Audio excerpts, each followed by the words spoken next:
Did you ever wonder how things could have went if perhaps King Cold and both Lord Frieza were in their final forms when they both came to Earth the time they were slayed by future Trunks? I'm gonna go ahead and tell you what happens. I upload Dragon Ball videos daily, so make sure to turn on mobile notifications so you never miss one of my uploads, as well as don't hesitate to hit the subscribe and like button if you find yourself enjoying any of these videos at any time. Welcome to Saiyan Nation. To tell you the story of how King Cold got to his final form, we start off in the Dragon Ball Multiverse Tournament, Chapter 19, with Videl versus King Cold. Now, at this point, Videl has not only learned the Kaioken technique, she has also been able to wield the Z Sword. Granted, though, where the Multiverse Tournament is happening, the gravity is much heavier, so she's having more difficult wielding it. But nonetheless, she has it. King Cold decides he's going to start off in his intermediate form and not take things too intense because he believes Videl is not worth the time, and the fight commences. Now, we all are aware that Videl is not a bad fighter. You couple that with Kaioken and the Z Sword, you may have yourself a pretty worthy adversary in the female Earthling.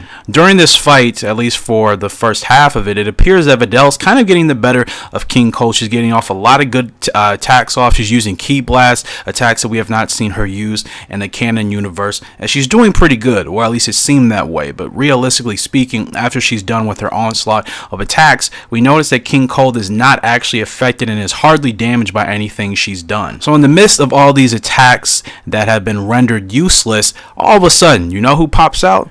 The Elder Kai. Now keep in mind, this is a different Z Sword from a different universe, not from the canon world where obviously Gohan and Goku were wielding the Z Sword, and then the Elder Kai came out in the presence of Supreme Kai and Capito Kai as well. And of course, Lord Beerus is not referenced or present in the story, so the whole idea behind the Elder Kai being released from the Z Sword is how it originally was back in Dragon Ball Z before Beerus was actually introduced into the Dragon Ball series with Dragon Ball Super. So pretty cut and dry stuff there, nothing too new.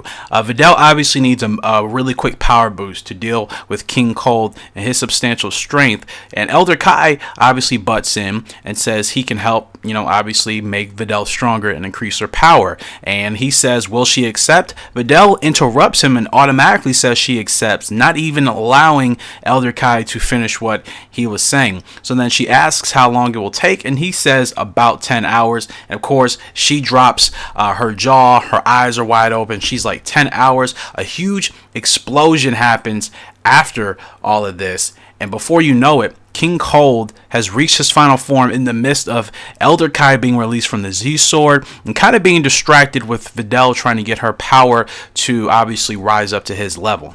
Now keep in mind, Frieza and Cooler have only saw their father's form one time in their lifetime. For Frieza, he only saw it in a picture, and for Cooler, he claims that he saw his father's final form when he was quote-unquote carrying Frieza. I guess as Frieza was being birthed and born, his father, obviously King Cold, had little to no control of his power, and the planet was destroyed in the process of Frieza being born. Kind of an interesting, quirky thing to think about when it comes to the birth of Frieza and his race as a whole. Now, continuing onward, we can see that King Cold's final form is very similar to Lord Frieza's final form. Very similar.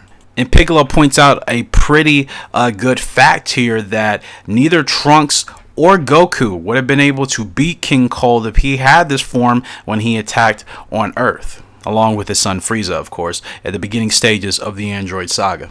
And with that being said, this story comes to a temporary close as we will pick up with the fight later on here in part 2. As always, I appreciate you guys' support. Let me know your thoughts on this and whether or not you do agree that if King Cold were able to achieve his final form while he was on Earth with his son Frieza, and perhaps if Frieza wasn't Mecha Frieza at that time, future Trunks would not have had the strength and the ability to destroy them as easily as he did. And I think it could have really affected the outcome of the Android/Cell saga, because with Frieza and King Cold either killing Trunks or doing damage to him and Goku, that could have obviously put the Z Fighters at a significant disadvantage, considering that they were already kind of outclassed and outmatched by the androids and Cell for a good portion of those arcs. Now, like I said, King Cold final form, Frieza final form, you got yourself a completely different set of villains that would be much stronger than a base form King Cold than a Mecha Frieza, if that makes sense. So let me know your thoughts based off of what was talked about here in this video in regards to King Cold in his final form, whether or not that would have affected the outcome of the Android and Self saga. And of course, I will try to pick back up with part 2 as soon as I get to it with the fight of King Cold and Videl.